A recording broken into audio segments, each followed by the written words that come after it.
On a fait. D'accord. Bah, petite mise en situation, on va dire que moi je suis un client et on est rentré en contact. Comment ça se passe? Alors déjà, comment vous faites? voilà, donc déjà il faut voir le besoin du client. Oui. Le client donc exprime un besoin, il dit voilà, moi je veux une application mobile, etc. qui fait ça, etc.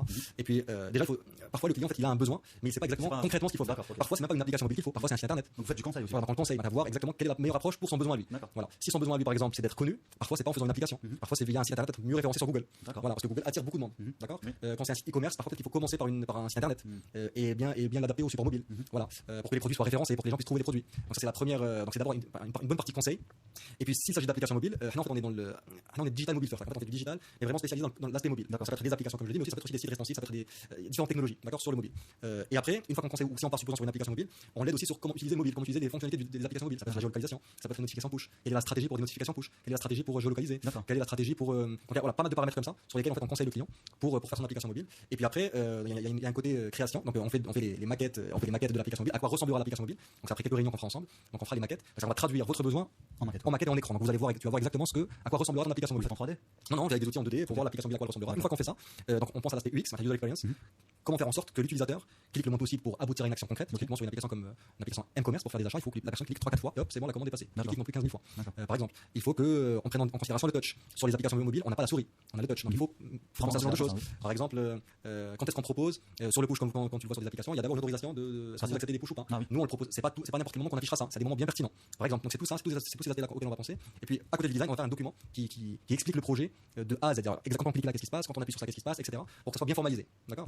Une fois qu'on fait tout ce travail de cadrage avec le client, après on peut lancer le développement. Et effectivement, après il y aura des réunions régulières avec le client pour le tenir au courant d'avancée du projet, pour l'impliquer aussi, pour répondre aux questions qui sont restées sans réponse, sur lesquelles on est toujours en phase de réflexion. Et puis à la fin, une fois qu'on livre au client, le client est content. Après en fait, on fait des livraisons aussi, on peut faire des livraisons régulières au client pour qu'il suive l'avancement du projet. On publie l'application. Avant de publier par contre, on a une phase de test qui est importante parce qu'il y a une diversité des terminaux sur Android, on a Android 5, 6, 7, des versions bêta. Et aussi en fait, on teste vraiment des stratégies de test sur le fait de, on va noter tous les scénarios de test par exemple, dire tous les scénarios qu'un utilisateur lambda va faire. Il faut qu'on les fasse d'abord, qu'on voit ce que la personne, qu'on voit en fait tous les scénarios possibles, qu'on voit ce que ça, qu'on récolte les bugs, qu'on les traite et ensuite qu'on pousse sur les stores. On va juste rassurer nos amis téléspectateurs qui veulent se lancer demain dans les applications. On n'arrive pas à ce niveau de professionnalisme comme ça. Quand vous aviez commencé au début. Oui, au début. Ça fait un petit peu peur. Non, au début, si tu veux, c'était un petit peu la passion. Moi j'aimais ça, les personnes que je recrutais, on aimait ça, on était un petit peu des développeurs.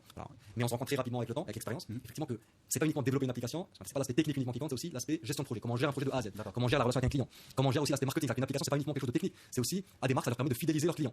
D'accord. Ça leur permet d'avoir une image. Voilà, c'est une image. Donc il faut que tous ces aspects-là, il faut qu'on les pense. D'accord. Nous parlions tout à l'heure du mobile first, donc la place du mobile dans le digital. Quelle est la place du mobile dans le digital pour vous?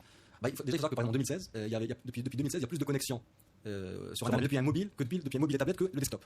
Et là je l'emporte sur toi, Mus, toi qui aimes te connecter uniquement sur PC. Non, oui, effectivement, il y a beaucoup de gens encore qui utilisent le desktop, mais depuis 2016 on a franchi le cap où il y a plus de connexions Internet depuis le mobile que depuis le desktop.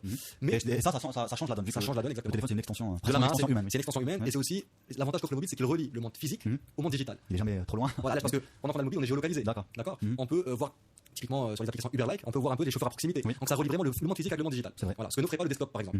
Voilà. Et puis oui, donc ce que je disais, depuis 2016 on a franchi le cap. Et aujourd'hui, oui, le mobile, les gens quand ils se réveillent, la première chose souvent c'est de voir un peu leur téléphone. On reçoit une notification push assez régulièrement. Du coup, c'est ce qui nous maintient connecté avec nos applications. Oui, d'accord. Oui, donc effectivement et le mobile.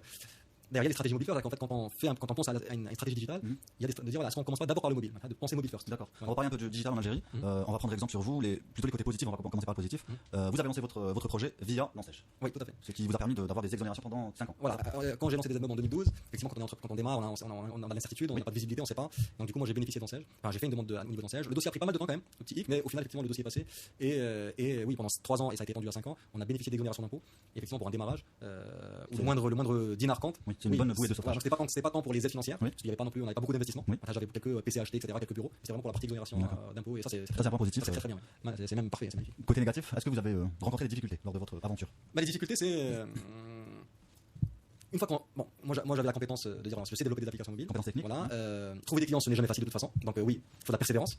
Mais la chance c'est que très rapidement on était connu par quelques entreprises finalement qui elles aussi nous contactaient. Donc ça a été facilité par le fait qu'on était un peu seul sur le marché en Algérie à l'époque. Et puis mais vous êtes des avant-gardistes dans le domaine, oui. Et puis le management. Moi j'ai lancé une entreprise, je sortais à peine de l'école. J'étais pas non plus un manager, j'avais l'expérience en management. Effectivement, c'était pas évident de gérer les personnes. Peut-être pas au début, mais une fois que l'entreprise a grandi, au bout de quelques années, on s'est retrouvé une dizaine de personnes. Et là effectivement, il faut mettre en place une organisation, etc. J'étais développeur, j'étais pas manager et pas chef de projet, donc il fallait mettre en place tout ça, mettre en place des process, des procédures. Il fallait enfiler la veste du manager aussi. Exactement, pour mettre en place une organisation indépendante de moi et qui tienne et qui fonctionne de A à Z. Voilà. Et globalement aujourd'hui, sur cet aspect-là, on est plutôt bon. Donc, c'est des difficultés qui restent, j'allais dire, universelles, qui ne sont pas propres à l'Algérie. Qui ne sont pas propres à l'Algérie, non. Enfin, quelles sont les. Alors, propres à l'Algérie, oui. Enfin, les difficultés propres à l'Algérie, peut-être, ça serait alors, au niveau du recrutement. Alors, on trouve de bons développeurs, il faut les trouver déjà. Mais je pense que c'est un peu comme partout. Par contre, typiquement, nous, on est basé à Blida. Quand on recrute des gens d'Alger, par exemple, les transports,